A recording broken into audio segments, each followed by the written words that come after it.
Welcome to Modern Management of the Older Adult, brought to you by the Institute of Clinical Excellence.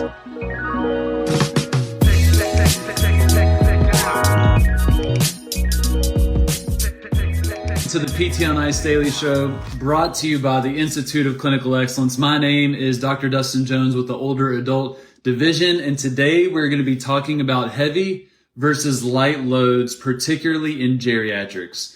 Which one is better? Is there a certain time, place, person that we may want to use heavy versus light? I want to take a dive into the research and some of the themes that we're seeing in the literature, and also just from experience in clinical practice and in fitness, of how we want to think about these different types of load. Because to be very honest, we have a big bias here at ICE, I would say, and then definitely in the MOA division, where you will hear us talking about the need to push for higher intensities, right? Especially with our professional pandemic of underdosage, where we have individuals that are not being challenged and have the ability to change, right? Like, this is a big, big issue and something that we really need to speak to. And it's very easy to mix that message with that higher amounts of load, heavy load is the only way to go. And that could not be further from the truth. All right. So let's kind of get into the pros and cons of,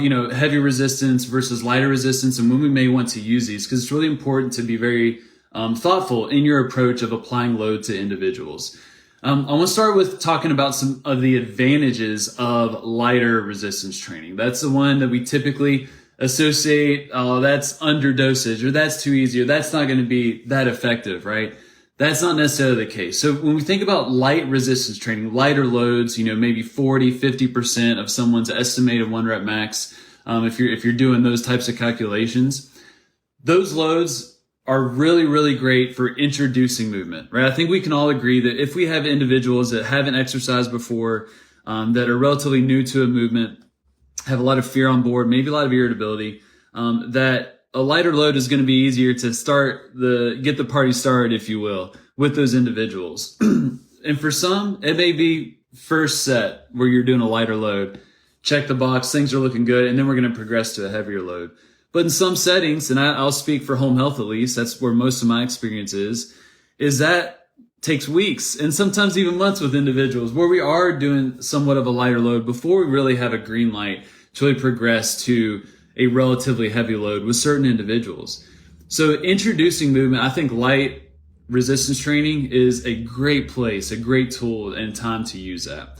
I also mentioned irritability. When we have folks that are highly irritable, a heavy load is not necessarily a great situation, right, for those individuals. Like, often increased irritability and the behavior of those symptoms. They want to be respectful of that irritability, and often lighter loads can allow us to introduce movement and helpful movement and activities without causing a big increase in their symptoms or a change in the behavior of their symptoms.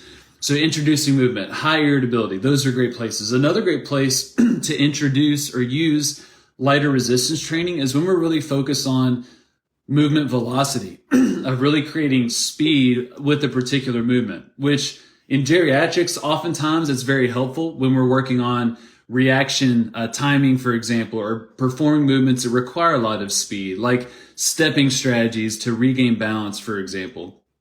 The lighter loads are going to allow them to move quicker than if they were bogged down with a super heavy load. So we can use that in our training. Light resistance training also improves strength and hypertrophy as well. There is a lot of kind of mixed literature of showing that, heavy resistance training is kind of the gold standard, right? If we're wanting to get people really strong, if we're wanting to improve muscle mass as well, like, we got to lift heavy loads. But particularly in older adults and deconditioned older adults, that they can see improvements and significant improvements in strength and hypertrophy with relatively lighter loads, 40, 50, 60% of their 1RM. Now, oftentimes you have to adjust the other variables of dosage, right? Typically higher volume, but we can see an improvement in strength and hypertrophy in older adults, particularly deconditioned older adults, with light resistance training. And that's really good news. I think that's really helpful, especially with if you're in a more acute setting, you're in home health, acute care, SNF, those types of settings, the lighter resistance is typically more accessible to these individuals, and we can still get benefits from it. So I hope you can see some of the value of lighter resistance training, right? There are certain times and places and people where we are going to want to use light resistance training over heavy resistance training. Now, let's talk about heavy resistance training. What's some of the evidence showing and theme showing of where that really stacks up? What are the benefits, right? The obvious one is strength and hypertrophy, right? Most of the literature that's going to be looking at improving strength, improving hypertrophy is with heavier loads. Usually that 85% of someone's 1 rep max. You're going to see really good results with a lot of the individuals if you can be able to apply that. One thing that is not often discussed, and why you'll often see the MOA faculty give a little bit more preference to heavy resistance training, is the stimulus it will give to bone mineral density. That heavier loads are going to be a greater stimulus to improve bone mineral density than lighter loads. Most of the research that's showing pretty significant changes or a reduction in decline in bone mineral density are usually doing resistance type activities in higher percentages of someone's 1 rep max in the 80s, 85%, for example. So bone mineral density is a huge one, and that's why we'll often use it somewhat preferentially with folks when we can apply it. Another big one, and this is purely anecdotal and from what I've observed working with lots of folks, is the confidence piece. Introducing light resistance training can help build confidence, right? It can get people moving. They can start to do things that they didn't think were possible or what they thought they'd be able to do initially. But once we get past a certain point, heavy loads are going to be the only tool to really change people's perceptions of themselves. There is nothing like, and this is in my experience, so purely anecdotal here, but there is nothing like lifting a relatively heavy barbell off the ground and doing a heavy barbell deadlift with someone that perceived that they are weak, that they're old, that they're fragile, that they're slow, that they can't improve, they can't change. That is such a powerful tool for these people to improve their confidence, but change the perceptions of what they're truly capable of doing. And this has so many ripple effects, right? If I am able to deadlift my body weight, for example, and I'm absolutely shocked and surprised, usually for a lot of members at Stronger Life, a gym for folks over 55 in Lexington, that's where I'm working. It's usually the 100-pound mark. If people can deadlift over 100 pounds, it just blows their mind. And many of us know, like, 100 pounds, that's okay, cool, awesome. But can you do your body weight? Can you do 2 times your body weight? But for 100 pounds, for some reason, for these individuals, it just like kind of flips a switch. And then they start to think of other activities in a different light. They start to see, well, if I could do that, a 100-pound deadlift, man, going to Lowe's and getting my own bag of mulch is no problem. I don't need help. I can handle that myself. I don't need to go ask Bob across the street to do this for me at my house. I can handle that. Oh, that trip that I wanted to do, I may be strong enough to do that now. I may be able to do X, Y, and Z. Oh, I'm more confident in maybe being able to take care of my grandkids because I know I can pick up 100 pounds off the ground. It has a ripple effect of how they perceive all kinds of different situations. And what I've observed is that behavior often changes. Hobbies often change. Leisurely activities often change. And overall, their life becomes better and more rich and more lively, all from an exercise, right? I shouldn't say all, but it's a very profound moment. So heavy resistance training does a great job of achieving that. Another reason heavy resistance training is very, very beneficial, especially in the context of rehabilitation, is it minimizes a detraining effect. So if I am performing light resistance training over a period of 6 weeks, 8 weeks, for example, I will likely have more of a detraining effect. I will likely lose more of the gains that I've received over that 8-week period. I will lose more of that after I'm done, as opposed to if I were lifting heavy weights the whole time. So if you are working with individuals where you're not sure what's going to happen upon discharge, what are they going to do? Are they going to start that exercise class down the road? Are they going to watch that YouTube channel, fitness channel that you recommended? You don't know, right? Are they going to do that home exercise program? It's all up in the air. You're not really sure.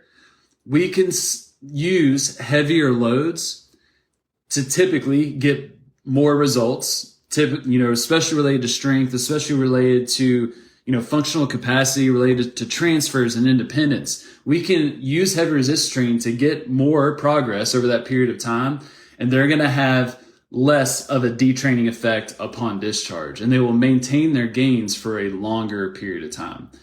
For me, in the context of home health, this was absolutely crucial. That if I was pretty sure that whenever I discharged Doris, and I was probably going to see Doris within, 5-6 months, I needed to account for that 5 to 6 month period. Doris, I need to get you as fit as possible in this 8-week period before we're going to discharge. So I'm going to give preference to heavier resistance training as soon as I can apply it with her situation. It'll minimize that detraining effect. All right. So there's lots of different reasons, right? I hope you can appreciate the benefits of light resistance training, of when you may want to use it, what situations is it really helpful. But then also for heavy resistance training, there's certain situations where, we definitely need to avoid light weights and stick with heavier weights. It's very nuanced. There's a right time, there's a right place, there's a right person. We're going to apply these different types of load or amounts of load. We can also appreciate that oftentimes it's overlapped, right? There's going to be times where I'm doing heavy load and lighter load in the same program. They can coexist. And this is why at any ICE course, you're often going to hear us talk about and, not or. That we're not here to be dogmatic. We're not here to polarize. We're not here to say, this is absolute garbage. You only need to stick with this particular intervention. That is very rare in our profession of rehabilitation and fitness, that oftentimes it's an and, not or approach. And that's definitely the case whenever we're talking about the amount of resistance that we're applying to our individuals. So let me know your thoughts. Any other scenarios, situations I didn't touch on? I didn't even talk about tendon health, soft tissue related adaptations to resistance training. Drop some of your thoughts and some of your experiences while using light versus heavy resistance training in geriatrics in the comments. YouTube, hop on Instagram, we'll talk there. But we appreciate y'all for watching, for listening. I want to mention a few MMOA or modern management of the older adult courses that are coming up. We have our certification that is for folks that have taken all 3 courses, our level 1, which is going to be starting August 14th. That's 8 weeks online. Then our level 2 that's starting October 17th.